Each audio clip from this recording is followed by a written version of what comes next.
Bonjour et bienvenue à toi mon ami pour cette nouvelle étude biblique sur la chaîne La Voix de Dieu, la chaîne où le Saint-Esprit agit puissamment pour propager, propulser la parole de Dieu partout à travers le monde, à travers la francophonie, en tout cas bien au-delà de nos frontières. Donc je te souhaite la bienvenue. Et avant d'entrer dans le vif du sujet, j'aimerais savoir si tu as pensé à t'abonner. Si c'est fait, gloire à Dieu. Si ce n'est pas encore fait, ben vas-y, profites-en. Je suis là, je t'attends. On est ensemble. Donc, tu cliques juste en bas à droite. Tu peux aussi activer la petite cloche si tu veux. Comme ça, tu seras informé à chaque fois que je mettrai une nouvelle étude, une nouvelle vidéo en ligne. C'est important de s'abonner, bon, ça fait plaisir, c'est vrai, ça fait chaud au cœur, ça fait chaud au cœur de voir qu'il y a des personnes qui sont intéressées par Dieu, par notre Père, par notre Créateur, par sa parole, par ses commandements. Ça fait chaud au cœur de savoir qu'il y a des personnes qui sont prêtes à devenir des disciples de Christ et à obéir aux commandements de Dieu. En tout cas, je t'invite vraiment à t'abonner. Au début de cette aventure, donc toute fin d'année dernière, nous étions deux. Oui, deux. Dont moi. Dont moi. Alors, à chaque fois qu'il y a un nouvel abonné, donc je prie pour lui, je bénis le Seigneur pour sa vie, pour celle de sa famille, de son entourage. Alors bon, l'idée c'est que la famille de Dieu, le peuple de Dieu s'agrandisse chaque jour un peu plus. Entrons à présent dans le vif du sujet. Donc tu as vu que le titre de la vidéo peut-être t'a semblé un petit peu particulier. En tout cas, c'est pas un thème qui est abordé souvent c'est pas que ce thème-là n'est pas abordé souvent. Il est abordé assez régulièrement. Simplement, je pense que c'est un thème qui nous pose problème, ouais. Un thème avec lequel on n'est pas forcément à l'aise ou pas forcément habitué. Et l'idée, c'est que dans cette vidéo, on essaie un petit peu de démystifier tout ça et de voir ce que Dieu en pense, du moins à travers sa parole, ce qu'il essaye de nous faire comprendre de ce qu'est le fait de croire, simplement, et d'avoir la foi. Donc, deux choses différentes. Et où est-ce qu'on doit se situer, nous, en tant que chrétiens? Alors, pour démarrer tout de suite par un verset qui concerne notre thématique d'aujourd'hui, croire versus avoir la foi, nous allons voir ensemble, donc tu prends ta Bible, Matthieu chapitre 21, versets 20 et 21, et donc voir ce que la Bible nous dit à propos de la foi. Entrons dans la parole de Dieu. Les disciples qui virent cela, donc en fait je te remets un petit peu dans le contexte. Il s'agit du moment où Jésus était sur terre, il exerçait son ministère et il est passé, donc il avait faim, il est passé devant un figuier et le figuier n'avait pas de fruits, n'avait pas de figues. Donc du coup, comme Jésus n'a pas pu manger au moment où il avait faim, donc il a considéré que ce figuier ne servait à rien, donc il l'a maudit. Et quelque temps après, lorsqu'il est repassé devant le figuier avec ses disciples, ils se sont aperçus que le figuier avait séché, il était mort. Donc voilà le contexte de Matthieu 21, versets 20 et 21. Alors, reprenons la parole de Dieu. Les disciples qui virent cela furent étonnés et dirent: comment ce figuier est-il devenu sec en un instant? Jésus leur répondit: je vous le dis en vérité, si vous aviez la foi et que vous ne doutiez point, non seulement vous feriez ce qui a été fait à ce figuier, mais quand vous diriez à cette montagne: ôte-toi de là et jette-toi dans la mer, cela se ferait. Donc en fait, Jésus dans ce passage nous donne un grand enseignement de ce que c'est que la foi. C'est-à-dire que dans ce passage, Dieu nous montre de manière très concrète et ensuite par l'explication de ce qui s'est passé, donc du figuier mort, il nous explique, il nous exprime la puissance de la foi. Et c'est la thématique de la vidéo d'aujourd'hui. J'aurais pu l'appeler « Comment manifester la foi ». L'idée pour moi, c'était d'arriver à faire le distinguo entre croire et avoir la foi. C'est pas la même chose. Donc Jésus nous montre là, à travers ce passage dans Matthieu 21, 20, 21, que la prière de la foi reçoit toujours la réponse à son objet. Quoi qu'on dise, quoi qu'on demande, peu importe ce à quoi on aspire, lorsqu'on prie la prière de la foi, le résultat se manifeste. Donc, force est de constater que cette histoire de la foi nous trouble beaucoup et c'est ce sur quoi beaucoup de chrétiens butent. Et en fait, Jésus, à travers tout son ministère, nous a montré que la foi, c'est quelque chose qui est simple. Il n'y a pas d'affaire de grande foi, j'ai une grande foi, ou de petite foi, ta foi est trop petite, ça n'a rien à voir. Il s'agit de foi, tout simplement. Dans ce passage, Jésus s'adresse à ses disciples. Ses disciples sont des croyants. Nous aussi, nous sommes des croyants. Donc, ça veut dire que ce que Jésus a enseigné, quel que soit l'enseignement que Jésus a donné à ses disciples, même aux autres, à partir du moment où c'était des croyants, ces messages-là nous concernent. Il y a quelque chose qui est très important à savoir, mon ami, c'est que la foi, ce n'est pas quelque chose qui se transporte. C'est pas quelque chose que tu vas mettre dans ta poche, c'est pas quelque chose qui va se déplacer avec toi. La foi, en fait, pour schématiser, la foi, c'est quelque chose qui agit au moment où on en a besoin. La foi est directement liée à la personne de Jésus. La foi agissante, celle qui manifeste les choses, c'est Jésus. En fait, la foi agit lorsqu'on a besoin d'elle. La foi n'est pas là en permanence, tout le temps en action. Non, en fait, la foi est vivante. La foi, la foi, c'est une personne.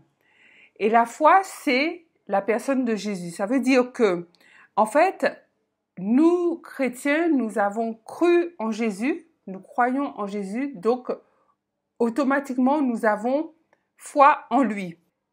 Et le fait de croire en lui nous donne accès à la foi agissante, celle qui manifeste les choses, parce que cette foi qui est,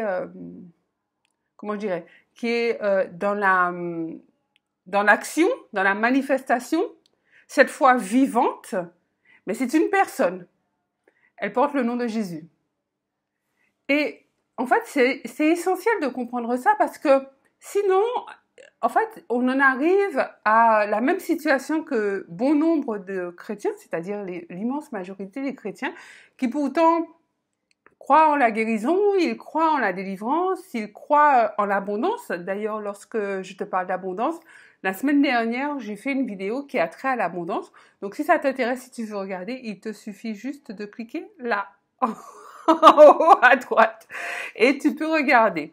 Donc, je te disais que l'idée, c'est qu'on ne soit pas comme l'immense majorité des chrétiens qui croient que la guérison existe, que la délivrance, que l'abondance existe, mais qui malheureusement, ne parviennent pas, des fois jamais, à la manifester, qui sont toujours en train de se battre, de vraiment trimer dans un combat permanent pour joindre les deux bouts, qui sont malades, des fois qui sont couchés, qui peuvent même pas aller à l'église, qui sont je sais pas, qui sentent qui sont oppressés par des entités démoniaques, des choses comme ça, et pourtant ils croient en Dieu.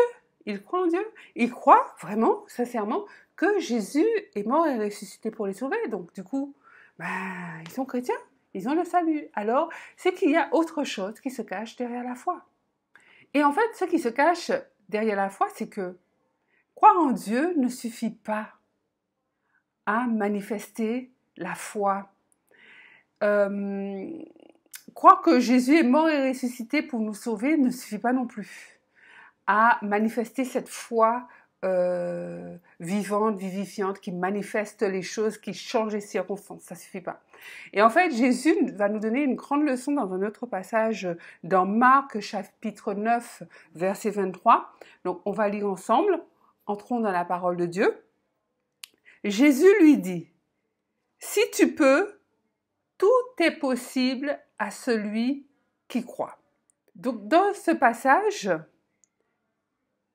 de Marc chapitre 9, verset 23, Jésus dit « Tout est possible à celui qui croit ». Et pourtant, on a vu tout à l'heure, on a évoqué le fait que les chrétiens, bien souvent, croient en Dieu, croient en Jésus, ils croient dans le Saint-Esprit, et pourtant, leur vie n'avance pas, ou du moins leur vie n'avance pas comme ils voudraient. Et Jésus dit « Tout est possible à celui qui croit ». Alors, ça veut dire quoi?